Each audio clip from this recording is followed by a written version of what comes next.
नमस्कार दोस्तों, मैं आपसे चर्चा करना चाहता था भारतीय लोकतंत्र में जो भूमिका चुनाव आयोग की होती है और जिस प्रकार की इस समय उसकी भूमिका है, उस पर उठ रहे सवालों को लेकर। इस समय भारत के 5 राज्यों में विधानसभा के आम चुनाव होने जा रहे हैं और उन आम चुनाव में जिस प्रकार का फ्री एंड फेयर इलेक्शन का स्लोगन हमारे देश में जनता को बताने के लिए काम लिया जाता है कि चुनाव जाति विहीन, धर्म विहीन, संप्रदाय विहीन तथ्यों के आधार पर होंगे।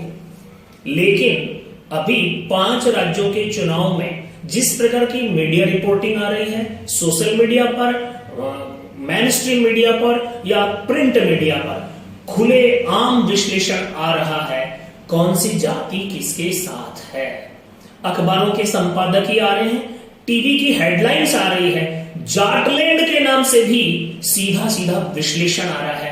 मुसलमान किसके साथ है, पासी किसके साथ है, खटीक किसके साथ है, ओबीसी किसके साथ है। इस प्रकार का विश्लेषण जब खुलेआम टीवी पर हो रहा है तो चुनाव आयोग क्यों सो रहा है? फ्री एंड फेयर इलेक्शन में जाति संप्रदाय विहीन चुनाव की बातें जो होती हैं और जमीन पे जो हो रहा है, इसमें इतना अंतर क्यों है? इस विषय की चिंतन करने की जिम्मेदारी क्या भारत के चुनाव आयोग की नहीं है?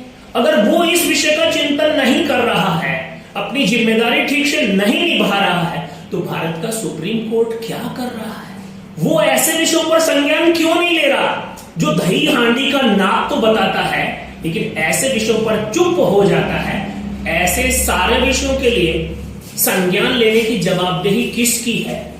और ये सारी बातें, सारे तथ्य मैं आपसे इसलिए करना चाहता हूं कि उत्तर प्रदेश में खुल्लम खुल्ला जाति धर्म संप्रदाय के आधार पर चुनाव का विश्लेषण और आंकड़े प्रस्तुत किए जा रहे हैं। वही हालात पंजाब में हो रहा है।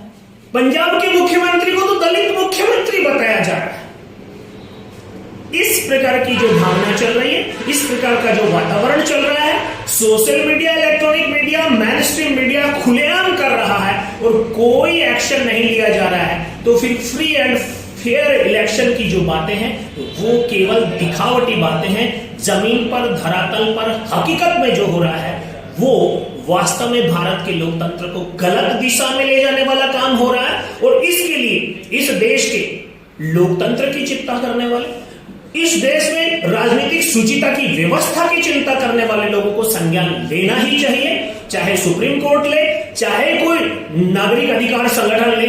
ये जो जातिवादी, संप्रदायवादी और क्षेत्रवादी चुनाव की बातें हो रही हैं, आज तो उत्तर प्रदेश को भी बुंदेलखंड, पश्चिमी उत्तर प्रदेश, पूर्वी उत्तर प्रदेश क्षेत्रीय आधार पर बांटकर विश्लेषण आ रहा है। ऐसा कोई विखंडन का विकल्प नहीं है जिस पर खुलेआम काम नहीं हो रहा है। फिर भी अगर देश का सुप्रीम कोर्ट और चुनाव आयोग सो रहा है तो विडंबना है, देश की लोकतंत्र के लिए खतरा है। मेरा तो इस माध्यम से आप सबसे आग्रह है, जिस किसी को भी मैं याद दिलाऊं कि लोकतंत्र को बचाना है तो फ्री एंड फेयर इलेक्शन के नारे को धरातल पर तो उतारने वाले कामों के लिए जिम्मेदार लोगों को याद दिलाना होगा। जय हिंद।